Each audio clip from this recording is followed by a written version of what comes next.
Hi, good afternoon. I hope you had a pleasant lunch. And I know the stomachs might still be heavy, but we are going to go in a relaxed way. So this session in particular will not be so much of the science and slides. That's why we'll have some, but for the beginning, I'll have time to really discuss for us to speak and understand the language that comes from the heart.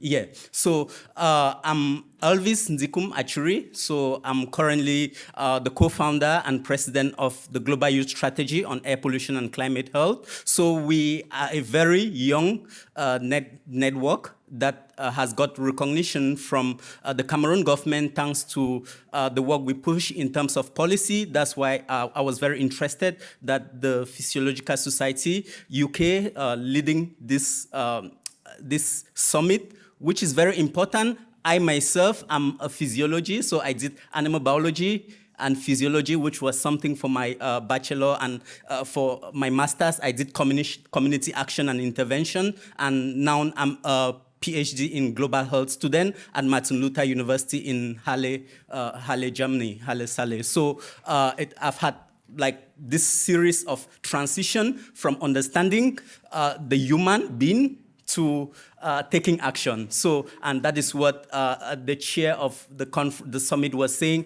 How do we understand human beings and what are the actions that are supposed to be taken? So just some housekeeping rules just for us to know. This session, we are going to have lots of questions, I think so, but we'll push them to the end. So just so we have time to respond to all your questions. So the speakers are going to speak the first segment with your presentations, and we are going to have the interactive panel session. After this, during this panel session, we are going to push all our questions, so we have time to engage till the end. So I hope this is good for everyone, such that we are able to answer all the questions. So the objective, we have two objectives for this session, which is really setting the stage for the interplay between climate change and air pollution. When we come to the Global Climate and Health Summit, we have the three things we have identified: heat, the impact of heat on health, the impact on air pollution on health, nutrition.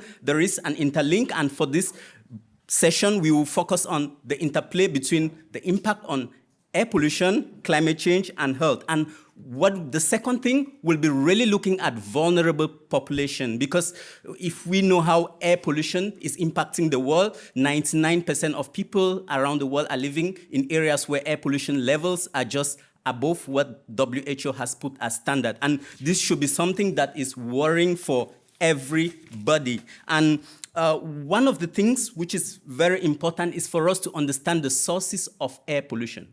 Yeah.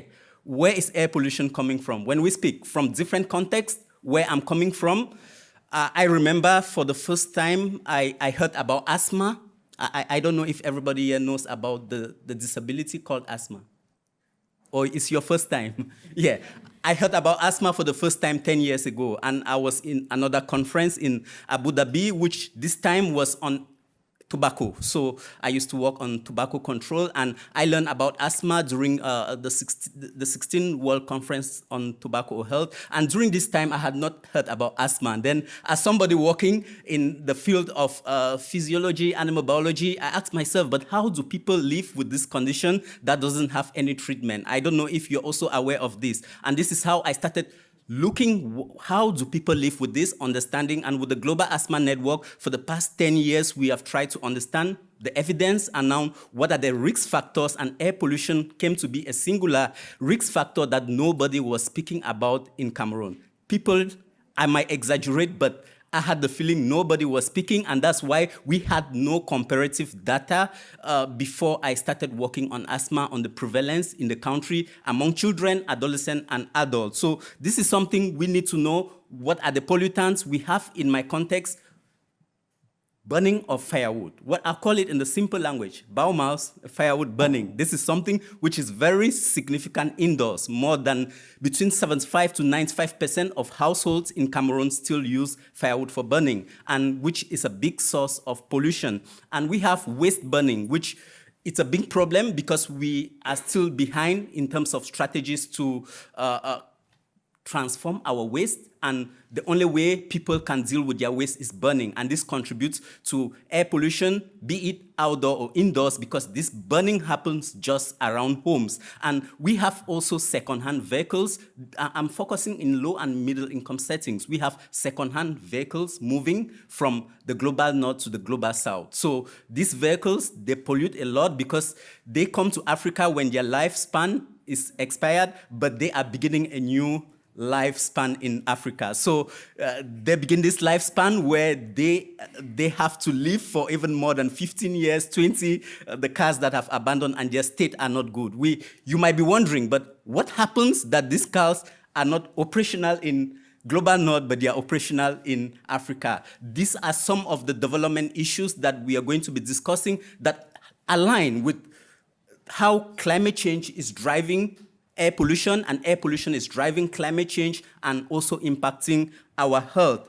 And one of the things we have to understand is, why is the Global Youth Strategy using our youth network to communicate easily? Because youth have a strength where we are able to engage and set a vision where in the long term, because when we discuss climate change, we need to think about the leaders of tomorrow. So will they understand the language of some of the things that are being said today in the next 10, 20 years? Because governments, they feel air pollution or climate change is something which is urgent but new. We have pressing issues in low and middle income setting, for example, malaria, what have you, polio. And so some of these issues are very important, but climate change is worsening them. And this is something we'll be identifying today. And I'll move on by saying that we are going to really look at three perspectives.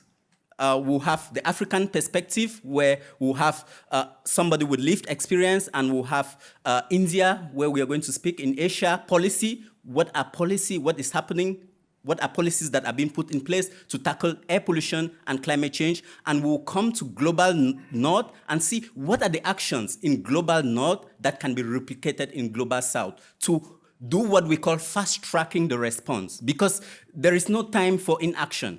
Yeah, I know during the opening plenary, there is this word that keeps coming on, action. When is the time for action?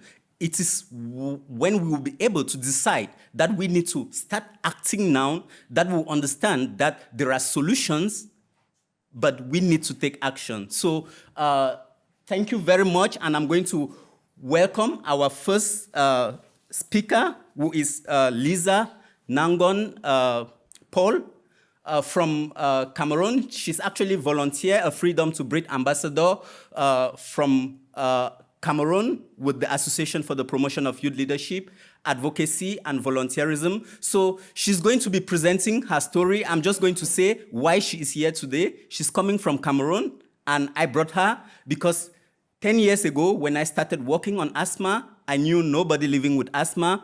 And today, I'm happy to bring somebody from Cameroon who will share her story as an asthmatic patient. So what happens is that this has been a long journey of understanding the problem, working with the people living with the problem, and having their voices being heard. And this has been something which is very important for me, that when we look at the problem, the voices of the people who are suffering really matters. And today, Lisa is going to present her story, which I'll just tell you briefly how I knew Lisa. It's very inspirational. I was collecting the data for the prevalence of asthma in Cameroon between 2018 and 2019.